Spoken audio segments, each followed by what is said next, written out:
Boa noite a todos. Sejam todos bem-vindos a esta casa, a este momento em que nós nos reunimos para aumentar os nossos conhecimentos a respeito da doutrina espírita, para nos esclarecermos a respeito de nós mesmos, né? Porque a doutrina, todos os seus ensinamentos visam nos conduzir ao nosso autoconhecimento e, a partir disso, nós buscarmos fazer as correções necessárias para que o nosso aprimoramento moral aconteça, para que a gente passe a seguir com mais clareza, né, com mais empenho as recomendações de Jesus, né, seguir o seu evangelho. Então, que nós possamos aproveitar esse momento que nos oferece não apenas as energias que a espiritualidade prepara o ambiente, mas também o aprendizado que nós vamos receber hoje através das palavras do nosso companheiro Juca Carletti, que vai falar sobre o filho pródigo, né, uma parte do evangelho que está em Lucas, capítulo 15, versículo 11 a 32. Todos nós já ouvimos essa parábola, já conhecemos esse ensinamento do Cristo, mas é sempre oportuno ouvirmos novamente, sob outras perspectivas, sob uma interpretação diferenciada, para que a gente possa compreendê-la cada vez melhor. De alguma maneira, todos nós somos filhos pródigos, né? Todos nós nos desviamos do caminho e vivemos aqui em busca, né, de reencontrá-lo. E o Pai Maior está sempre com os braços abertos para aqueles que realmente desejam se reconciliar consigo, primeiramente, e depois com Ele. Então, vamos aproveitar a noite para fazer essa reflexão. E antes de dar início à palestra da noite, eu gostaria de fazer um agradecimento em nome da casa, em nome dos trabalhadores, para todos que contribuíram para que a nossa feijoada fosse um sucesso. Não vamos negar a vocês que realizar a feijoada em setembro nos trouxe um pouco de apreensão, embora nós soubéssemos que a qualidade do produto é boa, né? Mas, como já é uma época em que o calor já chegou, né? E, aliás, acho que ele nem foi embora, né? O calor esse ano, né? Nós tivemos apenas alguns dias de temperaturas mais baixas e a gente sempre associa feijoada a temperaturas baixas, mas ainda assim nós pudemos contar com os corações quentes que nos ajudaram, né? E nós conseguimos superar a nossa meta, que era de 150 feijoadas, e nós passamos a meta e bastante. Então, a gente quer agradecer a todos, aqueles que compraram, os que divulgaram, os que trabalharam, os que vibraram, né, pelo sucesso, porque esse sucesso, na verdade, é de nós todos. Todos os recursos que chegam através desses eventos são para que a gente possa melhorar a estrutura da casa e receber cada vez melhor a cada um de vocês. Então, a nossa gratidão de verdade. Agora também eu preciso falar do livrinho, né, Fundamentos da Doutrina Espírita, que a gente sempre divulga, porque realmente é um livro muito oportuno para a gente conhecer um pouco mais da doutrina espírita e de distribuição gratuita. Então, basta retirar o seu exemplar juntamente com o arauto, né, levar as 2 leituras para casa, que com certeza será muito produtivo.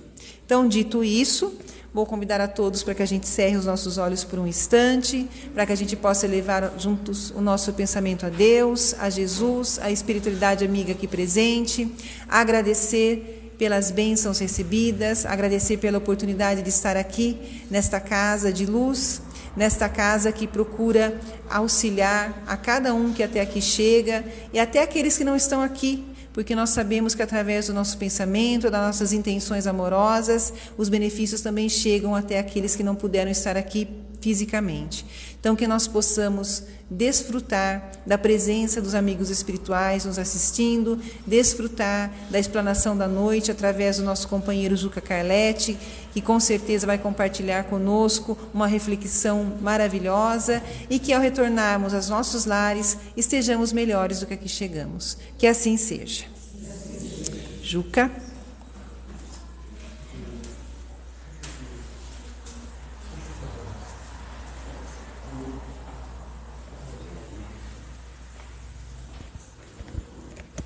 Boa noite a todos. Que a paz de Jesus nos envolva na noite de hoje. Como a Luz disse na abertura, segundo narrado por Lucas, no capítulo 15, no versículo 11 a 32, Lucas narra referente ao filho pródigo. Essa parábola ela é muito interessante, esse ensinamento que Jesus deixou para nós, o filho pródigo, porque no nosso ponto de vista, antigamente principalmente, nós vimos só nessa parábola a questão daquele filho mais novo que pegou e saiu da sua casa. E parecia que ele, vamos dizer assim, aos nossos olhos, ele era o ingrato da família. Mas, como nós sempre falamos que o Evangelho de Jesus, nós precisamos enxergar não só com os olhos do corpo físico, nós precisamos aprender a enxergar com os olhos da alma. E é aí que nós vamos compreendendo. Porque segundo os historiadores dizem que essa parábola aqui do Evangelho, esse Evangelho de Jesus aqui do Filho Pródigo, é chamado para aqueles que pesquisaram muitos anos, todos os historiadores, que é o Evangelho dentro do Evangelho. Porque é o ensinamento de Jesus mais profundo que tem, que nos coloca na posição de pai e filhos. E daí quando nós começamos a ver que a parábola do bom samaritano também ela é muito interessante, ela tem um grande aprendizado, mas essa é a que mais nos coloca na nossa realidade como filho de Deus. Depois eu estou frisando bem essa questão, filho de Deus, porque depois nós vamos entender melhor na parte final a diferença de filho de Deus, que é como que nós somos. Então começa a narrar Lucas. Um homem tinha 2 filhos. O mais novo disse a seu pai: quero minha parte da herança. Assim ele repartiu sua propriedade entre eles. Não muito tempo depois, o filho mais novo reuniu tudo o que tinha e foi para a região distante. E lá desperdiçou os seus bens, vivendo irresponsavelmente. Depois de ter gasto tudo, houve uma grande fome e naquela região, e ele começou a passar necessidades.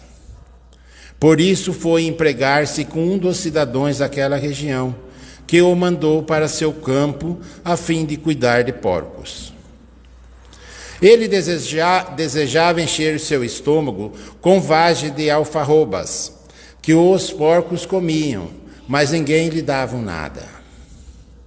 Caindo em si, ele disse: quantos empregados de meu pai têm comida de sobra, e eu aqui morrendo de fome? Eu me porei a caminho e voltarei para a casa de meu pai, e lhe direi: Pai, pequei contra o céu e contra ti. Não sou mais digno de ser chamado de teu filho. Trata-me como um dos seus empregados. A seguir, levantou-se e foi para seu pai. Estando ainda longe, seu pai o viu, cheio de compaixão, correu para seu encontro e o abraçou e beijou. O filho lhe disse: Pai, pequei contra o céu e contra ti, não sou mais digno de ser chamado de teu filho.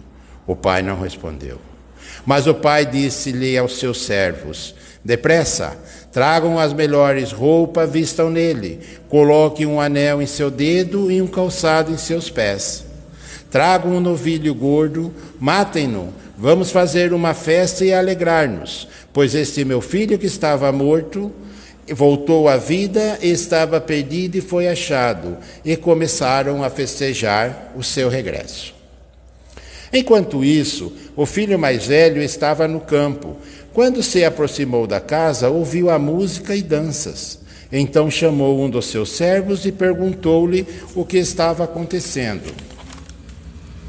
Este lhe respondeu: seu irmão voltou e seu pai matou o novilho gordo, porque o recebeu de volta são e salvo. O filho mais velho encheu-se de ira e não quis entrar. Então seu pai saiu e insistiu com ele. Mas ele respondeu a seu pai: olha, todos esses anos trabalho como um escravo a teu serviço e nunca desobedeci às tuas ordens, mas tu nunca me deste nenhum cabrito para festejar com meus amigos. Mas quando volta para casa este teu filho, que esbanjou todos os seus bens com as meretrizes, mata o novilho gordo para ele? Disse o pai: meu filho, você está sempre comigo e tudo o que eu tenho é seu. Mas tínhamos que celebrar a volta deste seu irmão e alegrar-nos, porque ele estava morto e voltou à vida, estava perdido e foi achado. Essa passagem, como eu disse no início, ela é muito interessante quando fala. Até ontem eu fiz a palestra lá no André, no Caminho da Paz, e depois da palestra nós estávamos conversando. O André até deu risada, falou: eu tinha uma dificuldade de entender essa parte do Evangelho, porque eu entendi a questão de meritocracia. O filho mais novo ficou trabalhando com o pai, o mais velho, enquanto o mais novo saiu, ele gastou, esbanjou, depois volta e tem isso daí. E daí ele falou comigo. E também tem o trabalhador da última hora, que um dia nós estávamos lá numa terça-feira que nós íamos sair para entregar sopa, ele me chamou, falou: Ju, come aqui. Abriu o Evangelho e falou: eu não entendo até agora esse trabalhador da última hora, não é justo trabalhar na última hora e receber igual aos demais. E nós ficamos lá sentados conversando sobre o Evangelho, mas isso daí é para outra hora aí. Mas só para fazer uma analogia do nosso ponto de vista terreno com o nosso ponto de vista espiritual. Se nós olharmos a nossa vida com o ponto de vista terreno, muitas coisas que estão contidas no Evangelho vai chocar com nossas ideias. Nós vamos achar que está errado, porque nós somos assim. Quantas vezes nós não questionamos algo divino? Quantas vezes nós chegamos a ter a audácia de falar assim: isso que Deus fez está errado. Não foi? Quantas vezes usamos esse termo? Sendo que Ele criou o universo, nos criou e está criando ainda hoje. E nós falamos que Ele está errado. Então aí dá para nós termos uma noção de quem somos. Por isso que fala que essa passagem, que esse Evangelho, ele é o que mais nos coloca na reflexão para com Deus. Porque essa passagem, nós temos que começar, eu vou adentrar um pouco ela, mas na parte terrena, para depois nós entrarmos lá na parte espiritual. Na parte terrena, como nós estávamos conversando, ficou bem claro que aquele filho foi um filho ingrato, o mais novo. Foi, porque ele não quis saber. Ele falou: dá a minha herança, pegou, saiu e foi, gastou, levou a vida à revelia, e depois, lá, quando ele viu que se esgotou tudo, acabou tudo, ele não quis saber, mas naquele momento dele de rebeldia, de soberba, de maturidade, ele falou para o pai: dá o que é meu. Ele não quis saber. E para o povo daquela época, quando Jesus contou essa parábola, chocava o povo da época, porque o povo da época jamais um filho ousaria chegar ao pai e falar: dá o que é meu. Tanto é que eles usavam o nome de ancião, que era aquele senhor que era o que tinha o respeito na comunidade. Não existia cidade, tinha as comunidades, que tinham várias casas ali, e todo mundo se conhecia. A figura paterna era o exemplo. Até pouco tempo atrás, quando nós encontrávamos com os nossos avós, eles estavam vivos, os nossos pais, não tem aquele sentimento de respeito com a figura paterna, porque aquele é o ancião, é o mais velho da nossa família. Então, olhando aos olhos terreno, naquela época esse pai, ele tomou essa atitude, e quando Jesus falou, muitos começaram a falar: nossa, mas esse filho tem um poder sobre o pai? Pegar o que ele quer e sair e gastar? Mas daí continua no decorrer. Vai chegar o momento que sabia que ia dar certo. Hoje nossos filhos, vamos dizer, não são mais ou menos assim hoje. Lu trabalha na área de ensino aí, na escola, sabe, tem mais professores aqui, sabem o que é mexer com crianças. Hoje eles estão todos poderosos. Então, hoje você vai falar com as crianças, eles sabem tudo, eles estão ali como se fosse o bambambam. Mas soltemos a corda para ver o que acontece. É questão de pouco tempo já sucumbiram. Daí o que acontece?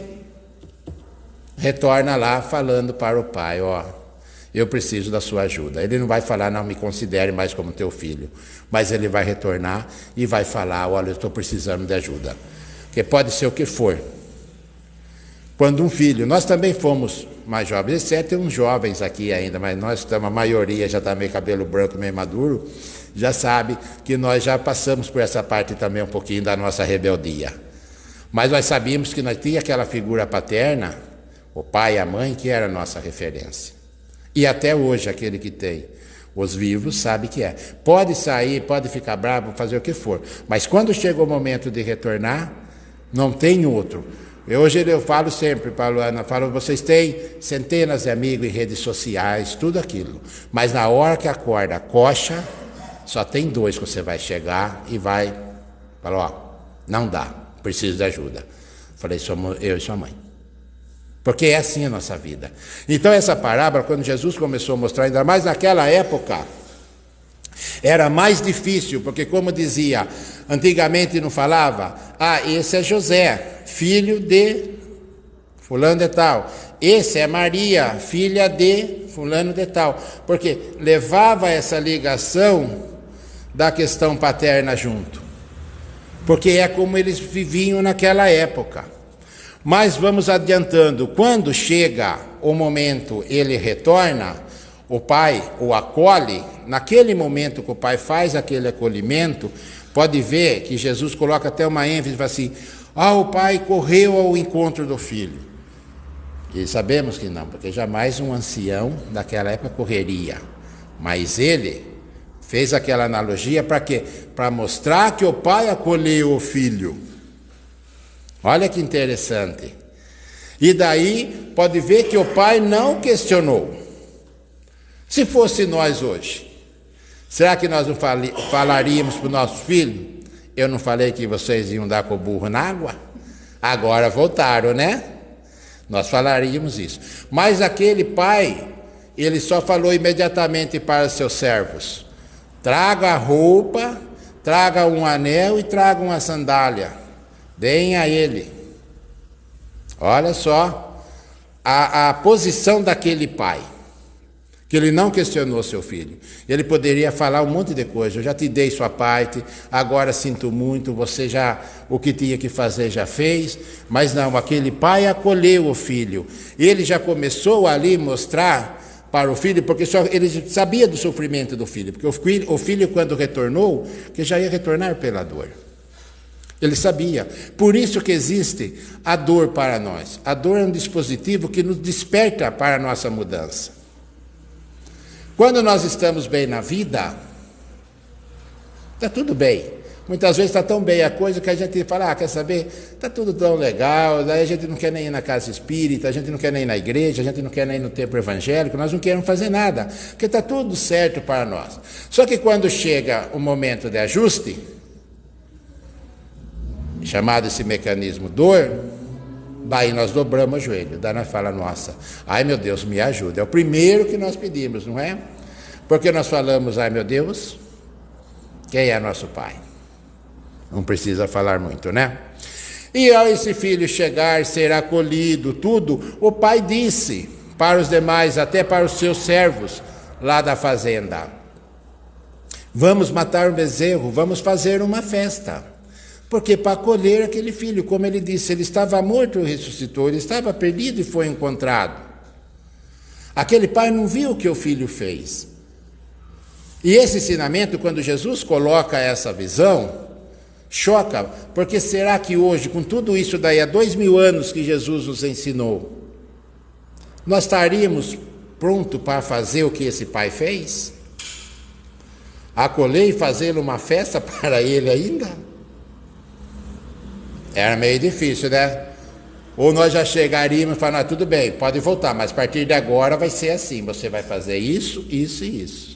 Mas aquele pai fez ao contrário. Ele mostrou para a comunidade, esse meu filho nasceu de volta, vamos festejar. E o que aconteceu? Quando o outro filho mais velho retorna, ele vê aquela festança, ele estava na lavoura. ele retorna e vê aquela festança, o que ele faz? Ele vai de encontro ao pai e o questiona. Quando ele pergunta para o servo, mas por que essa festa aqui em casa? E daí o servo diz, não, seu irmão voltou são e salvo. E seu pai disse, vamos festejá-lo, pega o novilho gordo que está lá e vamos festejá-lo.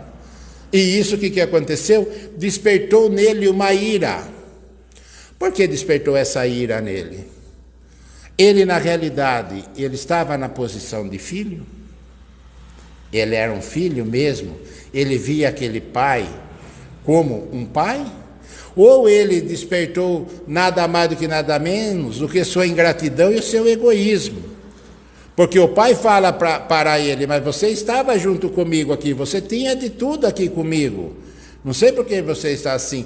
Fique feliz, venha festejar o retorno do seu irmão. E ele não aceita, ele pega e sai, ele fica lá e o pai volta a convidá-lo para adentrar a festa. E ele permanece fora, ele não quer fazer. Então vejamos, outra reflexão para nós, como nós nos comportaríamos com esse filho que ficou com o pai e ver nosso pai dar a festa para aquele irmão que catou a parte dele, gastou tudo e depois volta e o pai dá a festa. Como nós reagiríamos nesse momento? Porque ele, como filho mais velho, sendo sucessor de um ancião, ele era para acolher o seu irmão. Porque ele era o filho mais velho. Quer dizer, com a morte do ancião, era ele que ia assumir a posição do pai, porque ele era a figura mais velha. Ele que ia ser o ancião da família. E daí o que ele faz? Ele não concorda e fala para o pai, fala, eu não concordo.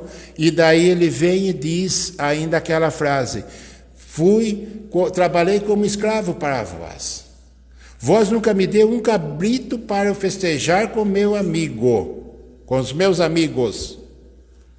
Então vejamos, o que ele quis dizer ali para o pai?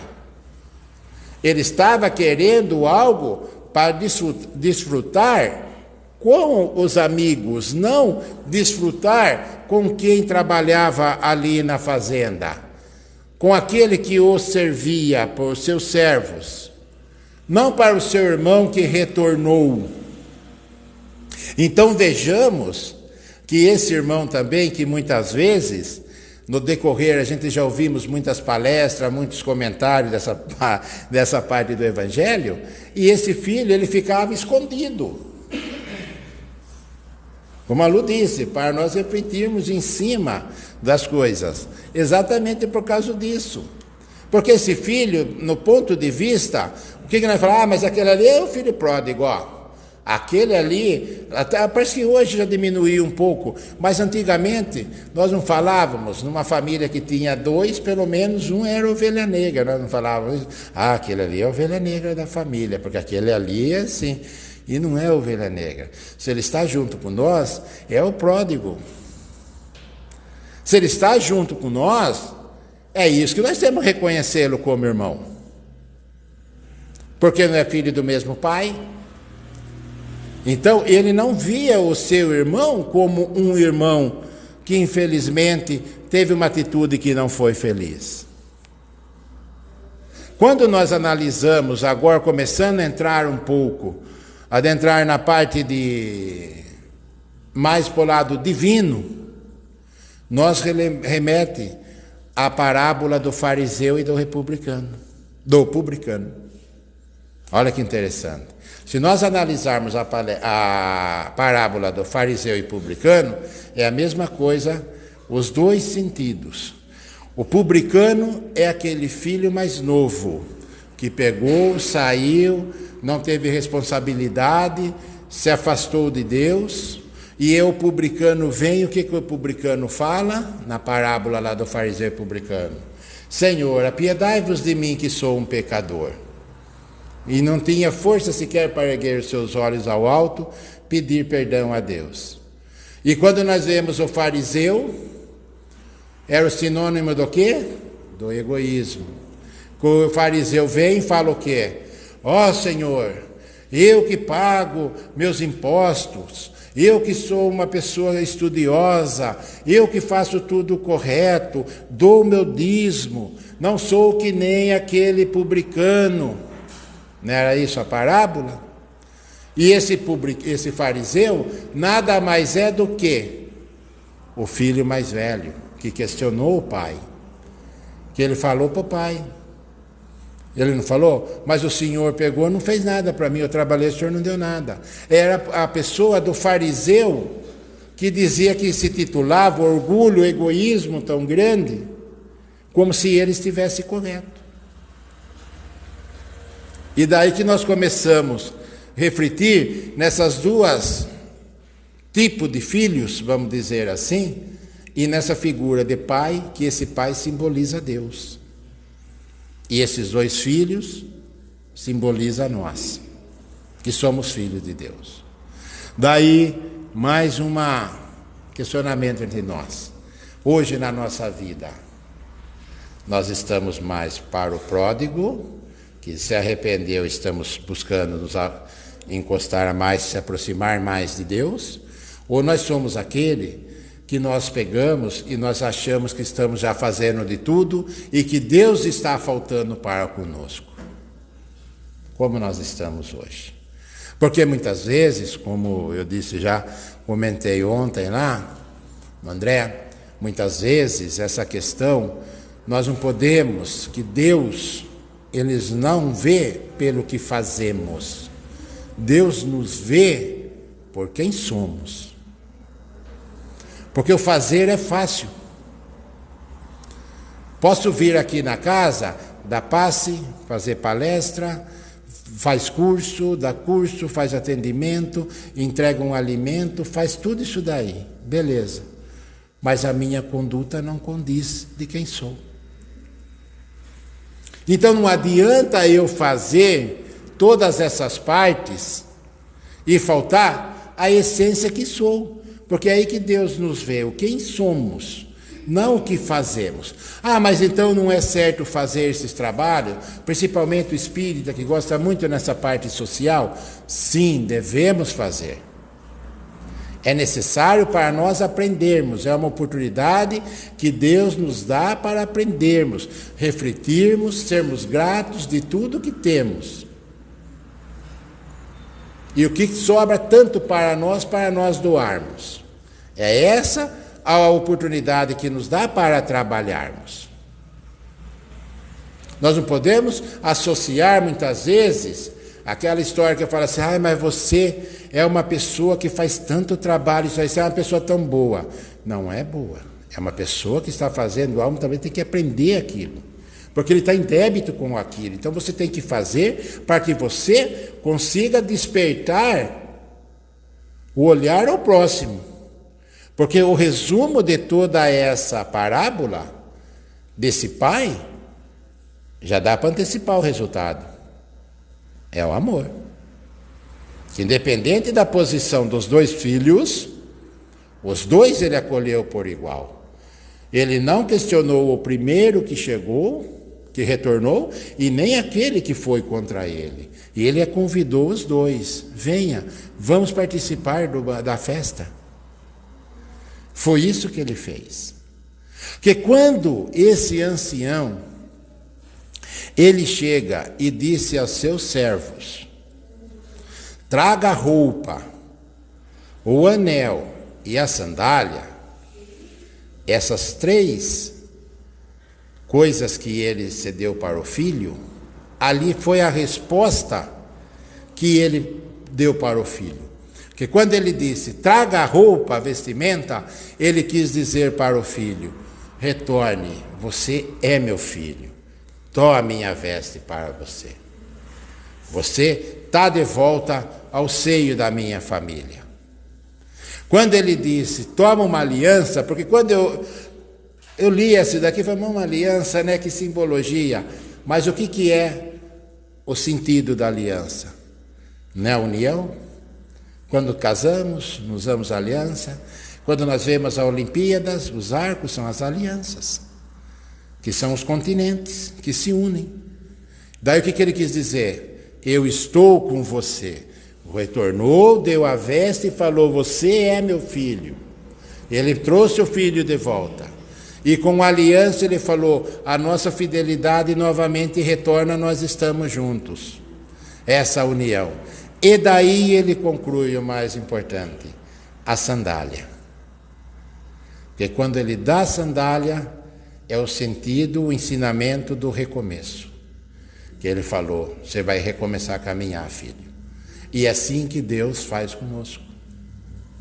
Por mais que nós, naquele momento das nossas ignorâncias, de rebeldia, que muitas vezes nós brigamos com Deus, nós nos afastamos, quantas vezes nós chegamos a falar, quer saber, eu estou tão enjoado, eu não vou mais na casa espírita, chega o pessoal que está lá, que se vire, que faça. Por quê?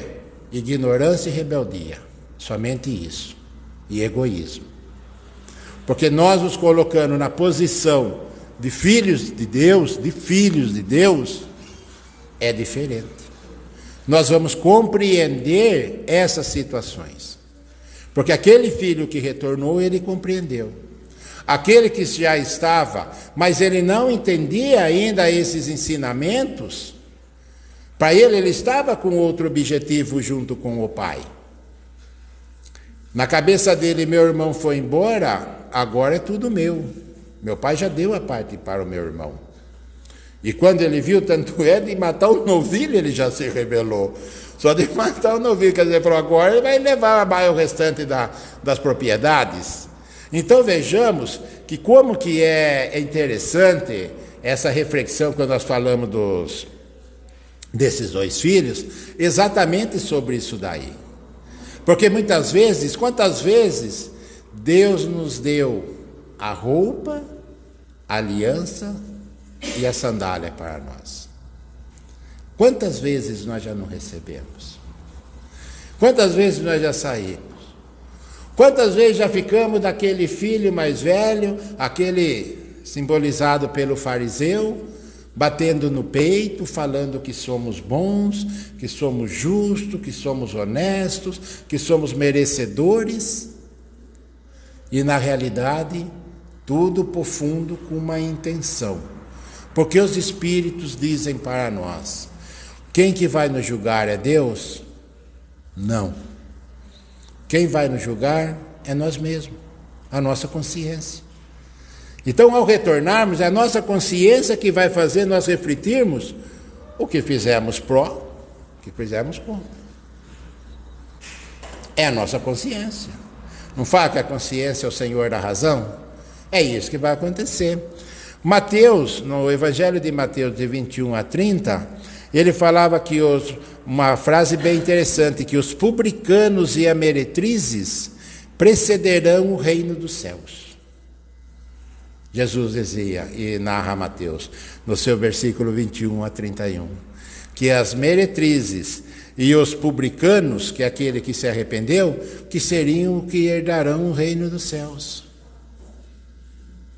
Porque aquele teve o arrependimento, ele voltou. Independente do que façamos, Deus, olha hoje tudo que nós vimos, já nas nossas histórias no passado, as guerras, tantas calamidades, matança, tudo isso que a gente conviveu, a história nos relata, e mais o que nós estamos vendo, e com certeza, infelizmente, pelo nosso nível ainda pequeno de evolução, nós vamos ver ainda muitas coisas tristes. Daí nós perguntamos, nós hoje estaríamos prontos para receber como Jesus recebeu Zaqueu? Como Zaqueu era um homem pecador, um homem que judiava do povo na cobrança dos impostos. Um Saulo de Tarso, não o Paulo, Saulo de Tarso, nós receberíamos ele como irmão? Maria de Madalena? Nós receberíamos ele? Um Judas? Então vejamos que esse é o exemplo que nós temos, porque são irmãos nossos. E eu no início eu frisei bastante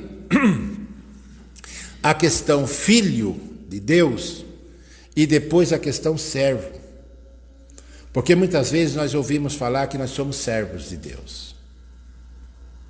Nós não somos servos de Deus. Nós somos filhos de Deus. Porque Deus não nos criou para servi-lo. Deus nos criou para aprimorarmos, para sermos aquele filho que entenda todo esse mecanismo das suas leis do universo, que o Jesus disse: um dia todos vós serão deuses, poderão fazer o que eu faço e mais, todos vós, sem exceção. Então, a diferença do servo, Emmanuel, no livro Caminho, Verdade e Vida, no capítulo 125, ele fala sobre filhos e servos. Porque Emmanuel diz que o servo, o interesse é próprio. O filho, o interesse é comum para com o pai. Nós tínhamos os nossos pais, vamos dizer assim, eles nos via como servo dele ou como filho? Os nossos filhos, nós vemos como servos nossos ou como os nossos filhos? Então, na realidade, nós não somos servos de Deus. Servo é aquele que serve, que tem suas intenções. Naquela época servia a troco de comida, moradia, assim. Hoje as coisas foram mudando, evoluindo. Hoje nós temos os trabalhos, as remunerações.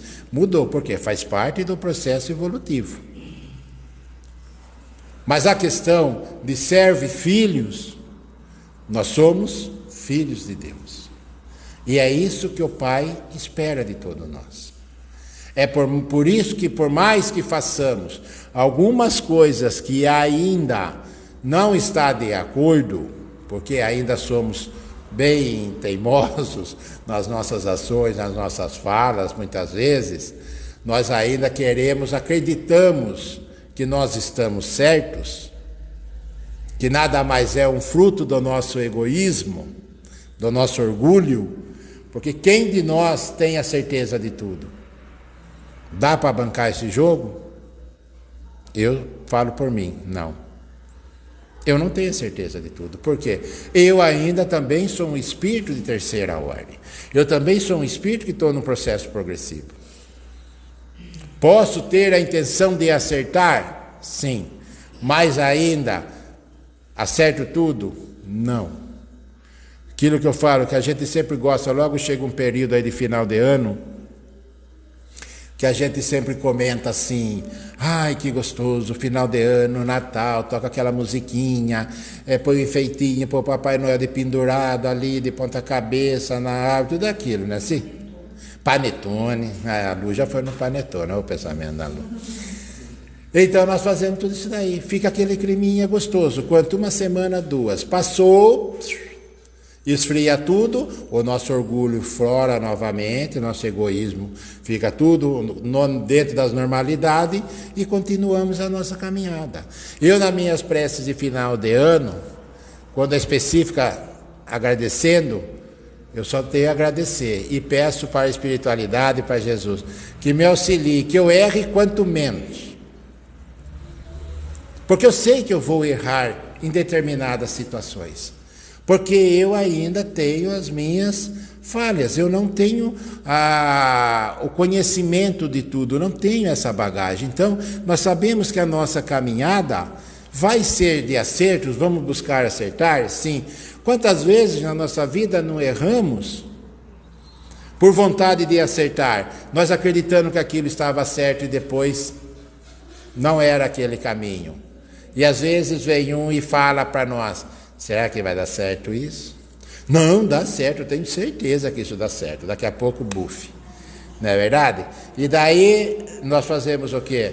Ah, mas isso aconteceu por falta daquilo, isso daqui aconteceu por causa daquele, por causa daquela, por causa do meu marido, por causa da minha mulher, por causa do meu filho, por causa do meu pai, da minha mãe. Daí nós coloca todo mundo no bojo.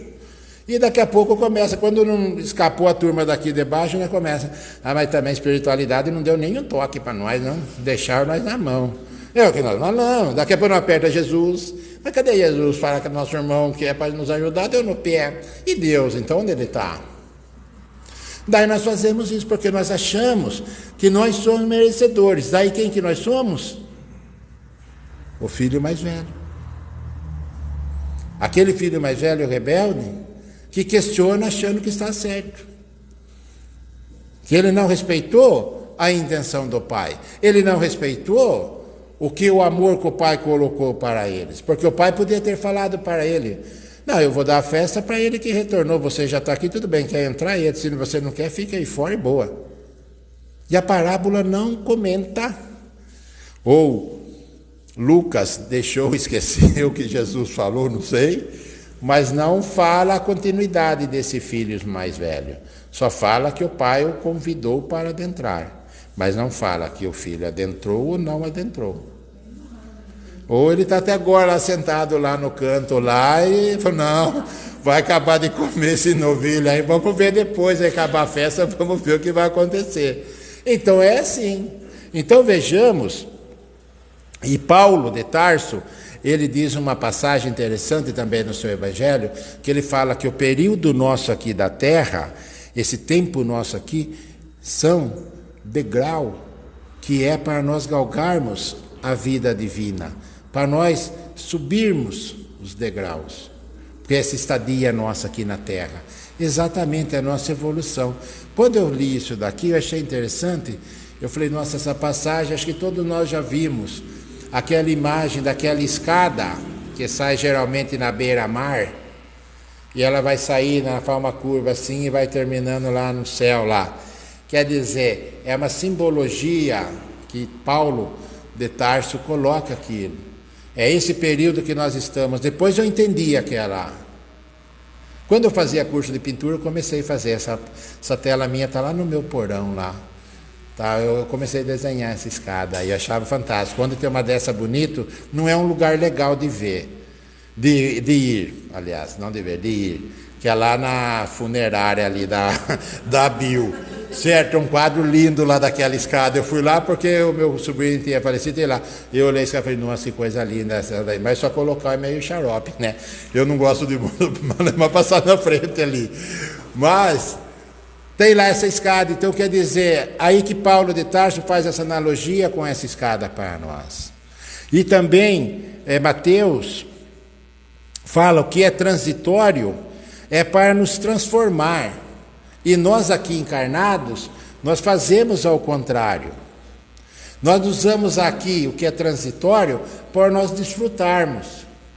E esse transitório nada mais é para nós nos transformarmos, para nós progredirmos. Para que se transforme em coisa duradoura para a nossa caminhada espiritual. Essa é a oportunidade da reencarnação. Está lá no livro dos Espíritos. Para que serve a reencarnação? Progressão espiritual. Só. Mas não é para tirar umas folgas, bater umas pernas aqui, passear. Não. Não é para fazer uma feijoada, para nós comer uma feijoada. Não. É para quê? Para a nossa progressão espiritual. É isso que é o momento de transição, transitório aqui que fala que nós estamos transitando aqui na Terra, ou já em outros planetas.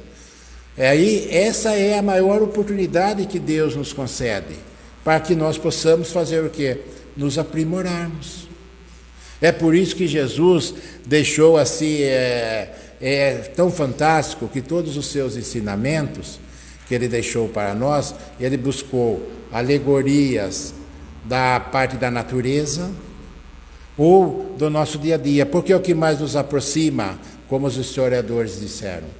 Porque essa passagem do filho pródigo é que ele coloca a referência do pai e dos filhos.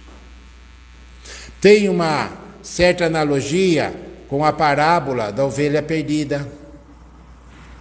Se nós olharmos, o que fala na parábola da ovelha perdida?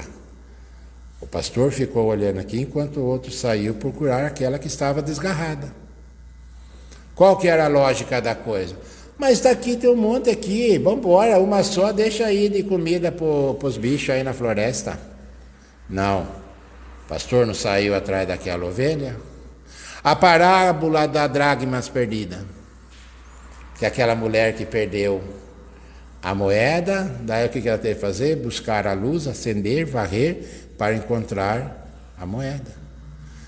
Então, quer dizer, essas outras parábolas nos dá uma certa conotação dessa ligação para com Deus, de nos reencontrar. Ah, você encontrou. Olhando, lógico, olhando aos olhos terreno, da dracma perdida e da ovelha, são coisas materiais. Mas a simbologia dela, o que ela quer fazer para nós? Para que a gente possa refletir a nossa vida espiritual. Porque a doutrina espírita é tão fantástica para nós que não nos deixa dúvidas. Nós somos espíritos, não tem como nós nos enganarmos. Alguém de nós aqui tem dúvida que nós somos espíritos? Que nós viemos de sucessivas reencarnações? Não dá para negar. A doutrina é, quando nós aprendemos as comunicabilidade com os espíritos, sabemos que nós, ao desencarnarmos, não vamos morrer ou acabou. Pelo contrário, a vida continua. E, além do mais escancarada ainda do que aqui. Nós estamos preparados, mas por que muitas vezes nós tememos a morte? A morte não dói, segundo os Espíritos dizem, que na hora da morte não dói. Agora, mas por que nós tememos a morte? Porque ali nós vamos deparar com a realidade. Está aqui, ó. Está no subconsciente, está arquivado. Que ao retornarmos, pensou naquele momento, começa a serenar, cair a ficha, falar, ai, retornei e agora, fala, meu Deus, o que me espera? Não é verdade? Nós vamos nos questionar, fala, porque ali está a realidade nossa. Não vai nós chegarmos, não vai adiantarmos, falar assim, mas eu fazia isso daqui eu não sabia. Como que nós não sabíamos? Tudo nós sabíamos. Então vejamos que a nossa vida, a importância de nós estarmos trabalhando ela já com a visão divina, porque é onde que nós vamos retornar, a nossa verdadeira morada. Independente daquilo, fizemos algo que não foi totalmente correto, pode ser, nós somos falhos ainda. Mas dá tempo de reparar? Com certeza que dá tempo de reparar. Porque nós estamos aprendendo. Como que os espíritos nos enxergam? Não fala lá como que reconhece o bom espírita? Aquele que está buscando as suas transformações. É isso que nós estamos fazendo na nossa caminhada. Como eu disse, nós vamos tirar nota 10 em tudo? Não. Tem até uma brincadeira falando de desencarne. Não está no... Brincadeira não, está no Evangelho. Os bons morrem cedo. Falei, meu Deus do céu, eu fiz a palestra na União lá, falei, nossa, acho que eu vou chegar para uns 150, 180 anos. Então, se o bom morre cedo, está lá no Evangelho, o Evangelho não fala isso daí? Os bons morrem cedo. Então, por quê? Cabe uma reflexão. E foi uma leva essa semana, e eu estava dando, eu já estou pegando o negócio de velho mesmo, eu gosto de ver necrologia. E lá foi uma turminha numa safra de 57, 56, 54, falei, nossa, Jucão, tá batendo na trave direto aqui. Falei, meu Deus do céu. Então vejamos como são as coisas. Mas se eu for, quer dizer, é um pouco jovem ainda, então... Nossa, não, que indícios meio perigoso, né? Mas fazer o quê? Somos nós. E aí que cabe, quando veio essas reflexões para nós, quando Jesus deixou, com toda essa simplicidade, a facilidade de seus entendimentos. O Alex fez a palestra aqui semana passada. Foi quando ele falou que Deus deixou até a fruta desenhada para nós, da pera, da maçã, da castanha, né, das nozes. Então vejamos que coisa magnífica que é. Mas infelizmente muitas vezes caímos naquela posição do filho mais velho. O nosso egoísmo, nós não aceitamos, nós somos duros de corações, nós preferimos saber que vamos sofrer mais, porque vai ter que ajustar, mas optamos por isso. Lucas também diz que há mais alegria no céu para um que se arrepende do que 99 que não necessitam. Também Lucas Evangelista narra isso. Exatamente, porque aqueles que já se reconheceram, aqueles estão na caminhada normal. Quando um se arrependeu, fala, pô, tem mais mérito, mais felicidade. Era isso que aquele pai quis mostrar para os demais servos que estavam ali, de acolher, para quê? Para mostrar, falar, ó, é assim que funciona. Do que eu pegar, quando ver aquele filho que estava chegando, já mandar trancar a porteira, falar, não deixa passar. Ele já pegou o que tinha e vai embora. Pelo contrário, todas as vezes, o plano divino está aberto para nós. É só nós querermos, nos arrependermos e nos enquadrarmos no que cabe. Só que às vezes vai ter também que passar por causa de alguns ajustes. Vamos, como o próprio filho. O filho retornou? Ele retornou, foi tudo festa? Lógico que não. Ele passou por um momento de dificuldade, olhar na cara daquelas pessoas, porque ele mostrou, ele exemplificou o que era o egoísmo, a ingratidão. Ele exemplificou. E agora ele retornar e deparar com todos os seus demais familiares, seus amigos ali. Veja que como narra que ele ficou comendo junto com os porcos. Para quê?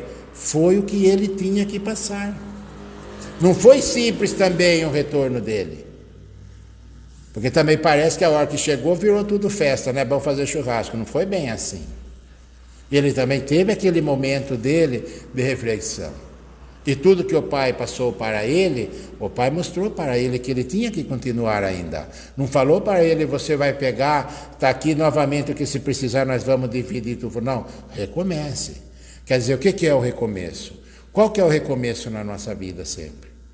Quando nós vamos reparar algumas situações nossas aí. Nós não temos que fazer um recomeço? Falou, até aqui eu fiz isso, que não deu certo. Então vamos parar. Vamos recomeçar, pegar uma nova rota. Quando a gente coloca lá no Google lá para viajar, chegou, mudou a rota, o que ele faz? Reprogramando a rota, não é bom pegar outra rota. É o que nós temos que fazer na nossa vida muitas vezes. É pegar outra rota, porque a rota que nós fizemos, que acreditávamos que dava certo, não deu. E, como está dizendo, Deus, agora do lado divino, Deus está sempre pronto para nos receber. Como diz, muitas vezes nós falamos, nós vamos até Deus, e na realidade é Deus que vem até nós. Porque nós não temos ainda nem essa condição de muitas vezes falar, nós vamos nos aproximar de Deus. É Deus vê a nossa intenção e se aproxima de nós. Porque Ele sabe o caminho chegar até nós. Nós ainda não sabemos o caminho correto chegar até Ele. Muitas vezes, por isso que a importância da gente sempre fala, como está na frente da nossa casa, orai, amai-vos e instruí-vos. Por quê? A doutrina sempre nos chama a atenção para que nós possamos estudar, instruir, compreender. Aí nós vamos entender o mecanismo da vida divina. Porque senão não tem como nós compreendermos. Nós vamos achar que esse Deus ainda ele é ingrato e injusto. Nós vamos colocar Deus como um ser como nós. Nós vamos analisar o tipo assim, mas Deus é daquele tipo, ele vai fazer isso, ele faz aquilo. Não é assim. É só nós refletirmos a pergunta número 1 do Livro dos Espíritos. Quem é Deus? Causa primária, inteligência suprema, causa primária de todas as coisas. Ponto. Eu já tentei, vou falar uma coisa para vocês, eu já tentei pegar um papel e uma caneta e responder essa pergunta com as minhas palavras, com o meu... Não dá. Não dá para definir Deus com o meu conteúdo. Eu falei, eu vou ter que escrever umas 5 páginas, mas só vai encher linguiça. Por quê? Ainda não compreendemos toda a enormidade que é Deus para nós. Todo esse comando que nos criou o universo e muitas moradas, como o próprio Jesus disse. Então, para nós entendermos isso, nós temos até dificuldade de compreender o planeta Terra, esse planetinha tão pequenininho que nós residimos nele. Como dizia Carl Sagan, um pixel azul no universo. E onde nós estávamos? Onde estamos? Nesse pixel azul. Quer dizer, é um grão de areia no universo. E daí nós vemos toda essa imensidão, tudo isso daí, quando Jesus falou das moradas da casa do Pai, então nós vejamos esse Pai que nos concedeu o dom da vida, vejamos a enormidade que Ele é, que criou tudo isso. Tudo que o homem não criou, a origem, Deus. Então, por aí, dá para nós tirarmos uma pequena noção desse Pai que sempre nos acolhe. E que esse ensinamento que Jesus nos deixou, narrado por Lucas, nós possamos realmente refletirmos na posição, de que filho que eu estou hoje. Como o Pai está me vendo como seu filho. E fazermos essa reflexão mesmo. Muitas vezes nós podemos até achar que, fala, nossa, estou ainda bem pequeno, mas não esqueçamos que temos a oportunidade de melhorar as condições de filho do Pai.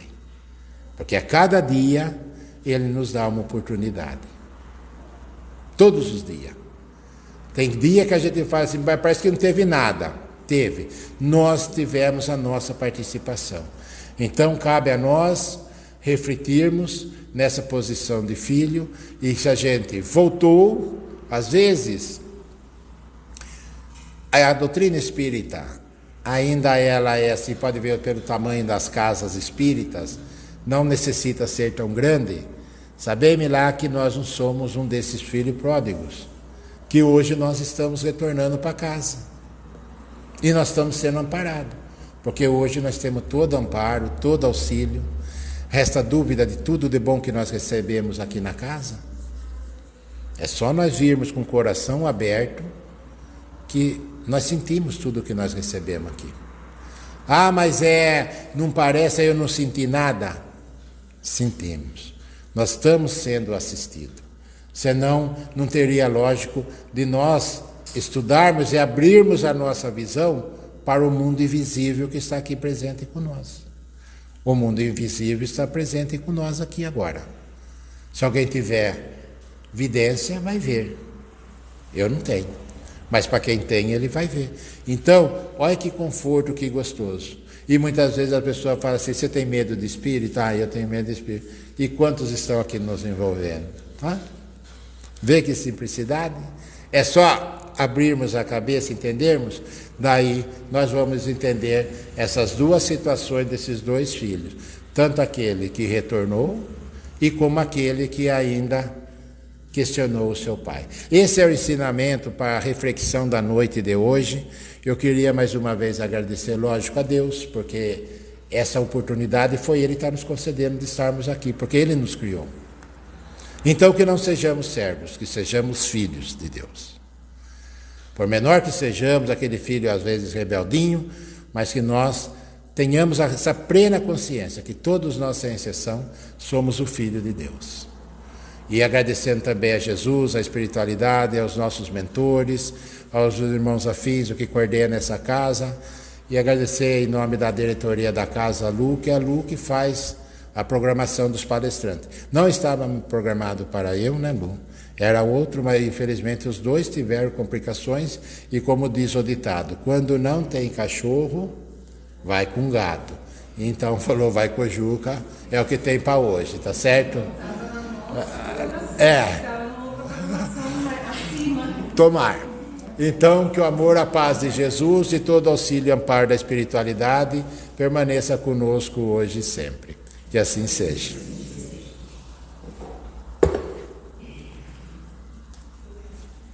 Você faz pressa. Então ele fala que ele não estava na programação da casa, mas estava numa programação acima, né? Nada acontece por acaso. E pegando um gancho nas palavras do Juca, né? Na parábola do filho pródigo, realmente a gente precisa parar e fazer muitas reflexões, porque como eu falei no início, todos nós somos filhos pródigos, né? Alguns se colocam na posição daquele que se perdeu no caminho, se desviou da casa do pai, depois tem que voltar com o pires na mão, né? Como a gente faz. outros na posição do filho que fica enciumado, que se deixa tomar pela inveja, que se sente preterido, achando que o pai está dando preferência para o outro filho. Mas, na verdade, nós precisamos analisar em qual posição nós queremos estar, ou qual das duas posições nós queremos sair. Porque muitas vezes nós nos julgamos injustiçados, nos julgamos em posição de ter sido magoado. E, na verdade, nós que estamos na doutrina espírita precisamos começar a superar essas coisas. Precisamos começar a nos analisar e olhar mais para nós, para o nosso propósito de vida, para o que nos move de estarmos aqui e entendermos que todos nós somos passíveis de errar. Né? Quem aqui, né? Aquele que nunca errou, atire a primeira pedra. Não em mim, por favor. Né? Mas aquele que nunca errou, atire a primeira pedra. Então, nós que estamos aqui, precisamos praticar o perdão, a caridade, né? A empatia, né? Se colocar no lugar do outro é tão difícil, né? Porque a gente sempre se julga mais merecedor do que o outro, mas é preciso que a gente comece a praticar isso e coloquemos, né, o que a gente aprende aqui em prática, nos tirando um pouco do foco, parando de olhar muito para nós mesmos e olhando para o outro. Então, vamos passar agora a segunda parte do trabalho. Eu conduzirei vocês hoje à Câmara de Passes, mas antes vamos então fazer a nossa oração, rogando ao nosso Pai que nos abençoe, que continue olhando por nós, por aqueles que não estão aqui, que nos assistem em casa e que vão receber as energias da mesma forma, se conectarem conosco pelo pensamento.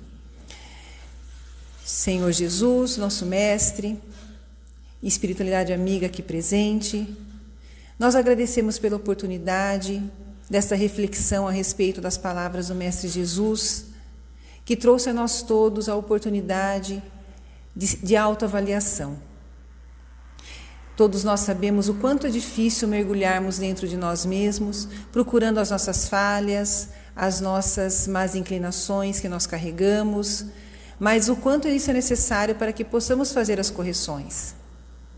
Mais do que apontar para o próximo seus defeitos, devemos apontar o nosso alvo para nós mesmos, porque nos melhorando, crescendo e evoluindo, estaremos fazendo a vontade desse Pai que nos acolhe, que nos ampara, que nos sustenta, que nos consola, que nos fortalece, apesar de tudo o que somos, porque o que temos a Ele não importa.